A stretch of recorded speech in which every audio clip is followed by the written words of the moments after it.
Welcome, golf fans, pursuers of knowledge and the almighty dollar. This is your golf guru bringing you my DFS Golf Advanced Showdown strategy. I've had this requested from some of my subscribers, and during the holidays, I'm going to be doing some educational strategy shows. And this is one topic that I think is very important, especially if you are getting into Showdown maybe for the first time, or if you've been doing Showdown for a long time and you have some of your strategies. I'm going to share some of mine, and let's get into this. All right. So from a perspective of scoring versus classic and a strategy of how you pick your teams and your player pool for classic, I think there is quite a bit of difference when you are talking Showdown, especially when you're talking the finale Sunday round. And the first point is scoring. If you're new to Showdown, scoring is more aggressive, or there's more points allotted comparative. So if you look at a birdie versus your typical 4-day weekend classic MME tournament, and this one, a birdie is almost double. So instead of 3 points, you get almost 6 points for a birdie. Bogey doesn't hurt you too much, but it does hurt you a little more. The bonuses are, pretty much same on. But what's very unique about Showdown is if you play on the Sunday, or what they call the finale Showdown slate, they do take into consideration this thing called tournament finishing scoring. And also, well, no, I think that's only, I apologize, I digress. I was thinking about classic that they take in if you shoot 4 rounds in the 60s. That doesn't matter. But this finishing scoring is very important.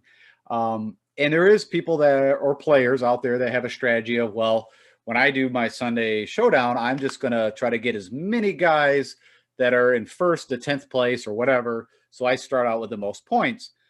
And there's times where some of that makes sense, but most of the time that is not going to help you win. If you're just trying to maybe cash, that might help. But if you're looking to win a Showdown slate, no matter if it's a 4-man, or if it's a, 5,000 person entry, whatever it is for the big money, going with that kind of methodology just is not going to work. What you are going to ultimately have to look for and find, and that's what we're talking about today, is how do I find those guys for that one round that shoot, either above their average or, really just go out and shoot 7-8 under, whatever it is. The last thing I'll say about the finale Showdown is that there is examples, like let's talk about the Northern Trust. So you had Dustin Johnson going into the Northern Trust, shooting lights out. He had like a 10-stroke advantage going into Sunday. And that is one case where you would want to build your finale Showdowns with DJ as your starter, because DJ is not going to lose 10 strokes to the field. He's been torching the course. And also he does get you birdies and eagle opportunities. So that is where you would for sure lock in DJ. But like this tournament that just passed at the Mayakoba, I am recording this Monday after the final of the Mayakoba Classic. Congrats to Victor Hovland. That taking Grillo with a 1-shot lead, Emiliano Grillo, going into Sunday with a 1-shot lead. And if you know Emiliano Grillo, he was already putting above his statistics where he typically putts. He's not a good putter. Good from tee to green. And so to just start Emiliano Grillo is probably a very bad idea. And it came to fruition that he, of course, I think was one of the only top guys that shot, I think, 1 over for the day. And so that just shows you kind of the differences where you got to do some thought process of if you want to roster the guy going into Sunday who's in first. Okay, let's get into this. So just real quickly, from a basic Showdown strategy, when I first started Showdown, this is about as deep of analysis I did. I knew some players. I knew if they made birdies. And what I would do is maybe just go look, and I'd click on the player, go, okay, let's go look at their game log. And let's say I was going to do a Friday Showdown, and I just go look at their round 2 from past history and look at the recent, past history and go, well, Victor Hovland, he shot under on this round, this tournament. He shot lights out. He shot a 64 day 2, shot a 66, in this tournament. Hey, he likes Fridays. Recently, he's been doing well on Fridays. I'm going to throw him in there. That is very basic. And you can also look at some information like how many birdies they got and that kind of thing. But it's very basic. And what we need to do is there's a better way of doing that. And that's what I'm going to show here. And even diving in a little further, just to prove the fact that there is guys that do better on certain days in a tournament. And you can look at all different reasons why. You can look at guys that shoot really bad on Thursday, but then on Friday, they actually have no pressure and all they're trying to do is fire at pins to try to make the cut. That's one thought process. And if you look at this, it's just showing, if you look since 2016, 2017, these players have had the best Thursday, Friday scores against the whole PGA field.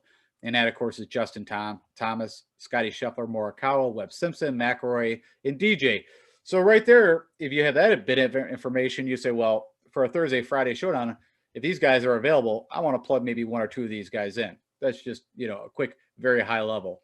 And then there's even guys, if you look since the restart, we have really good Sundays. And so since the Charles Schwab, if you look at the guys like John Rahm, who's had, 6 Sundays where he shot 66 or better, DeChambeau, Reed, Hovland, Kisner, again, these are guys that do really well and can close and, do really well on a final Sunday. Okay, so that's very high level stuff. Let's now, I'm going to be jumping out of PowerPoint because I want to show you some different tools and jumping into some other things and get into what I do when I am going to pick showdown slates. And the first thing I like to say is that a Thursday showdown slate is the toughest for me because I don't look, when you are picking for a 4-day weekend tournament, you are looking at a lot of information from recent form, and we're looking at course history and, what putting surface they like, all that kind of stuff. And you're trying to pick guys that are going to make the weekend and, of course, have win equity, could win the tournament, or guys that, sometimes you've got to pick the guys that can win in your player pool, and you got to pick the guys that can make it to the weekend and get you some points. A showdown is you're looking at a very micro round of a tournament, and you get to know more information as the tournament moves along. And so picking a Thursday is very hard because you don't have what's going on in the current tournament. But if you start to be able to do analysis of that, it can really help you. And let me explain why.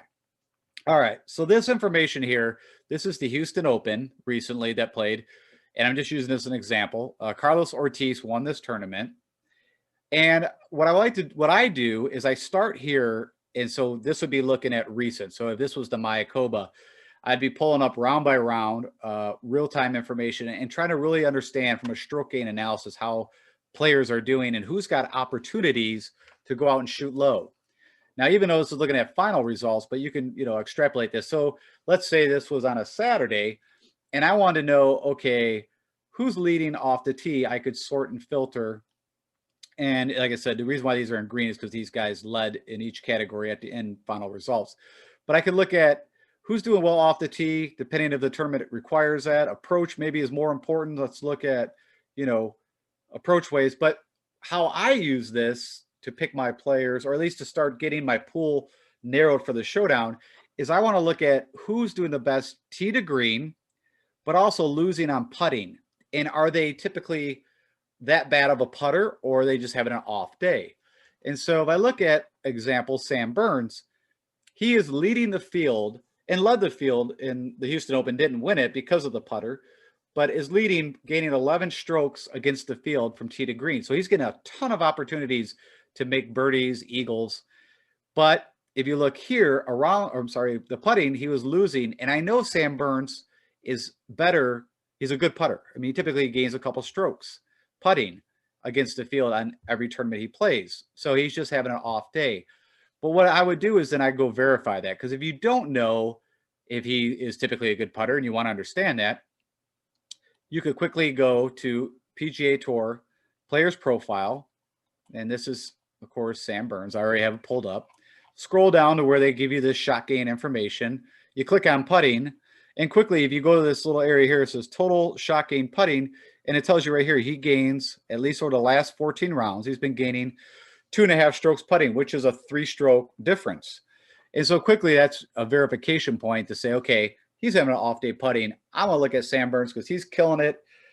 Tee to green against the field. He's just had a bad day putting. I want to put him in. If he has a good day putting, he's going to blow, could rock the field. And where I should have probably clarified this information, where it came from. So you can find it. Again, this is free. If you go to Rick Gaiman's site, rickrungood.com, and he does have a lot of information behind the firewall that you have to pay for, but he also offers some free tools. And one of them is under PGA tools. You scroll down where it says free tools, click on live leaderboard. And that's where all that data you saw in the Excel comes from. Now, this is not the best example because it's showing Mayakoba. So he shows you real time what tournament's being played, and he's giving you real time results. And because that the Mayakoba doesn't have shot link data, we don't get this information. But I just wanted to show you where you could go to get this information to slice and dice. You can also do things, and once you have this data, if you really just quickly want to know, who's got the most birdies right now in the field, who's got the most eagles, bogeys. That's all information you're going to want to know when you're picking your players. But ultimately, how I leverage it is I want to understand who's leading tee to green, but struggling with the putter. And one more thing, if you want to quickly just understand who's having a bad putting rounds and look at how they're doing tee to green, then you can also, it's like Villajagas here. He's gaining tee to green, but just dying on the putter. I mean, losing almost 9 strokes. And Villajagas was struggling with the putter, but has gotten better. So it's someone I might want to consider. Who's this here? So Kramer Hickok. Again, not the best putter, but he doesn't typically lose 5 strokes. But, you go verify that. But he's doing really well in gaining strokes and having opportunities, just not making putts. So that's it. That's how I typically start. And that is one way to do some more deeper analysis to understand who do I want to put in my Showdown file. So let me set that back. Oh, and lastly, this is Fantasy National. This is where I go to verify the putting information. It's just a little quicker. It also tells me, how he does on the surface that they're on for the course. So on Bermuda, he gains almost 0.7, so almost a stroke against the field. And then quickly, I can go look at here the last 60 rounds. Sam Burns has gained strokes putting, over the last 50 rounds. And then I can even look by tournament. So at the Shriners, so what we just saw, excuse me, at the Houston Open, he lost a stroke and a half. But at Shriners, he gained 2. He was even at Sanderson Farms. He gained 2 strokes at Safeway, 3.2 at the Wyndham. So as I mentioned, he's a pretty good putter. He has his moments where he can lose a little, but a stroke and a half, I know that, that's not standard for him.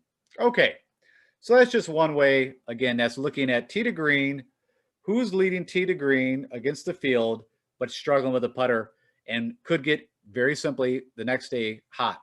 Lip outs and some misreads, that happens to everyone. And so the guys that, of course, get hot with their putter and is doing well tee to green are the guys who are going to shoot low. Okay, I think I've hit that enough. Okay, the next thing that I do, and this is a little more recent that I started doing this, but I think it's a good theory and it works well. Again, I'm at pgatour.com, and this is just looking at the live leaderboard. So as the information's coming in round by round, and again, couldn't do this for Thursday, but you can start doing this on Friday, Saturday, Sunday, especially, well, for going into Sunday. And what I'm looking at here is I want to know what's the toughest holes on the golf course, or maybe this is the toughest, the front 9 versus the back 9, but find out the toughest holes on the golf course and find out the player that you're looking at, how are they doing compared to the field, but mostly just how are they doing. And if they're doing well on the hard holes, then again, they, if they're not losing a ton of strokes on those, and they should do well on the easy holes. So where can I find the information to find out which holes are hard? And so, again, this is in Fantasy National. And I recommend if you are doing more DFS golf, you're investing money in betting, then, invest the 20, 30 bucks a month to have access to a tool. I'm not affiliated with Fantasy National, but it's what I use. I recommend it. And so I can quickly go to a course breakdown of El Camaleon and understand, okay, which holes are the toughest. And so right off the bat, I know hole 1 and hole 2, the ones in red, is where the guys typically struggle. We move down, hole 12, they struggle, hole 14, 16, and 18. So those are the holes that typically are the hardest on the course. And then the other ones, as you see, green are the easiest, and the yellow are, semi, they can attack. But the green ones is where they should make their opportunities. And I'm not so concerned about what they're doing on the easy holes. I'm concerned, where are they ending up after the rounds against the hard holes? So let's do this a little example. We'll use Victor Hovland. Okay, so we look at hole 1, hole 2. He's even on the tough holes, and that's the only ones on that side. Then on the back, we said hole 12, he's even. Hole 14, he's even. 16 even, he's 1 over. So after the first round, he only lost 1 stroke on the hard holes. So it should give him more opportunities. And also, I know that that day was out of the whole tournament was the toughest because of wind. Okay, so let's go look at round 2. So I said he was 1 over. He's 2 over. He's 1 over. And going through 12, he's still 1 over. Let's go to round 3, carrying over the 1 over. Now he's 2 over, but then he had a birdie on number 2, so he's 1 under. Still 1 under. Now he's 2 under. Now let's go to round 4. So he's 2 under. He's 3 under.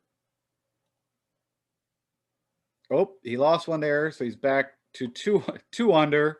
Now he's back to 3 under. And ultimately, I think how I figured it, he's 4 under. Now, I did that real fast in my head. Of course, you could do a little more slowly. But what it tells me then, and typically I said I would only know it to go into here, but I like to use this to say, are they only gaining birdies on the easy holes, but losing it all on the tough holes? And if that's the case, that's probably not the guys I want to roster. Same if I'm looking at a tournament that there's an easy 9 and there's a hard 9, and that happens on certain courses. And so if you go and do the analysis of the only place that they're making any birdies is on the easy 9, but man, when they get on the tough 9, they're losing big time. Then that's also guys. But if you see guys that are just either staying even or even in the minus, those are the guys that you want to roster. And it's just another correlation of the guys that you're looking at. Okay, let's take a look now. We're going to go into actual Fantasy National because they have some, pretty cool things you can do to really do more deep dive analysis for Showdown.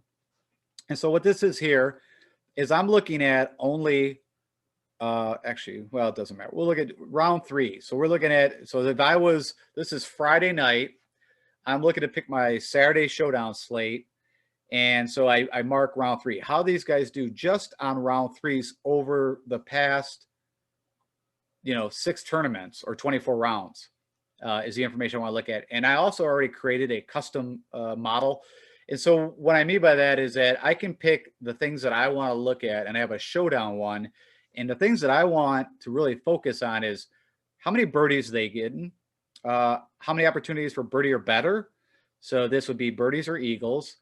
How are they doing against, we don't want them to get bogeys, or at least limit the bogeys. So double bogey and bogey avoidance I set. I want to know how many eagles, that's 11 points. DK points, I put it in here. It's not huge, but that is important, right? I mean, how many points do they typically get? How are they doing on par 5, par 3 scoring, and then putting? And so that's my area just that I want to focus on just for Showdown. And so if I click my rank, it quickly, again, just looking at round 3, will show us who does well on round 3s. I actually wanted to do this for round 4, and I apologize because this might take a moment. There's my model. I clicked that. I thought I had it set to round 4, but it was actually on round 3. Let that pull up. Hopefully, sometimes it takes a few seconds because it's kind of, correlating, building, and extracting the data.